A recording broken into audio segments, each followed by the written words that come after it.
Batu ini bernama batu apung. Dia bisa mengapung karena mempunyai ruang yang berpori-pori, yang dikenal dengan sebutan vesikel. Vesikel pada batu apung merupakan petunjuk bagaimana batuan tersebut dapat terbentuk. Vesikel sebenarnya merupakan gelembung gas yang terperangkap di batuan selama pendinginan cepat dari magma yang kaya akan gas. Material yang mengalami pendinginan sangat cepat tersebut menyebabkan atom di dalamnya tidak mampu mengatur diri untuk membentuk kristal. Inilah kenapa batu apung dikategorikan menjadi mineraloid karena tersusun atas kaca vulkanik amorf. Di bawah permukaan bumi, magma mengandung beberapa persen berat gas terlarut karena mereka berada di bawah pengaruh tekanan yang sangat tinggi. Nah, ini bisa dipraktekkan jika Anda mengguncang botol bir atau soda, kemudian segera membuka botol. Pelepasan tekanan secara tiba-tiba memungkinkan gas untuk keluar bercampur dengan buih atau busa-busa yang tercipta itu. Gas yang bercampur dengan magma akan keluar melalui ventilasi vulkanik dalam bentuk buih cair. Selanjutnya, buih tersebut akan cepat mendingin ketika di udara dan jatuh kembali ke bumi sebagai potongan batu apung.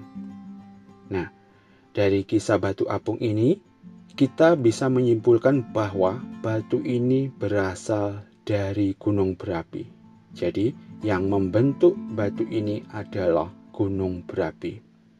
Nah, sekarang kita akan membahas tentang hipotesis yang menyebabkan terputusnya Pulau Jawa dan Bali. Jika sebelum-sebelumnya kita mendengar dari kisah Naga Basuki dan lainnya, maka di kisah ini saya akan membahas terputusnya Pulau Jawa dan Bali melalui sebuah teori, atau bisa juga disebut dengan ilmiah.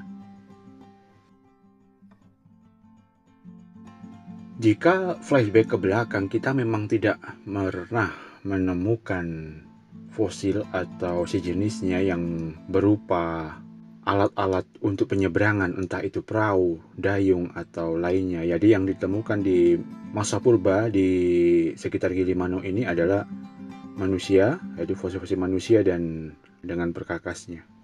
Tak satu pun kita menemukan fosil dari alat-alat penyeberangan. Nah, di sini kita bisa mengambil kesimpulan bahwa memang dahulu kala Pulau Jawa dan Bali itu memang bersatu. Jadi mereka yang menyeberang dulu tanpa menggunakan alat-alat bantu. Jadi mereka tinggal jalan saja untuk menyeberang ke Bali dari Jawa.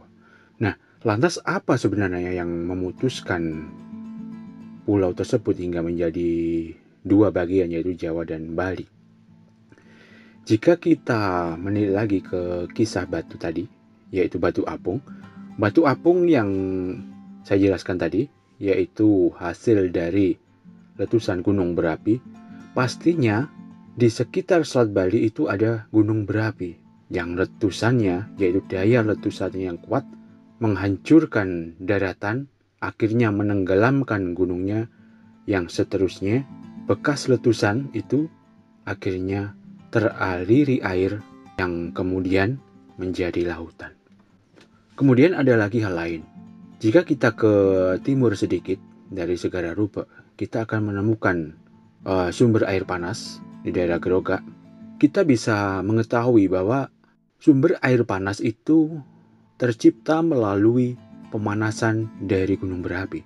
Itu yang menjadi ciri juga. Kemudian seorang kawan saya dengan tim, karena saya tidak piawai untuk menyelam, membuktikan juga dasar dari dekatnya Segara Rupa atau sekitar itu memang di bawahnya, di dasar laut, ada tumbuh sebuih-buih yang memiliki ciri bahwa di situ ada aktivitas magma atau gunung berapi. Ya, kita bisa lihat seperti ini. Jadi dari berbagai bukti yang saya sebutkan tadi, karena ini masih dalam tahap hipotesis, jadi penelitian itu masih berlanjut karena ilmu pengetahuan juga tidak ada habisnya. Penelitian ini juga masih berlanjut. Semoga kemudian hari kita bisa menemukan bukti lagi untuk menguatkan hipotesis ini. Tapi untuk sementara ini, melalui bukti-bukti tadi, kesimpulannya adalah terputusnya Pulau Jawa dan Bali karena aktivitas dari ledakan gunung berapi. Begitu sahabat, semoga berguna untuk informasi, dan karena ini masih hipotesis, semoga kami masih diberi waktu untuk melakukan penelitian berkelanjutan lagi. Salam.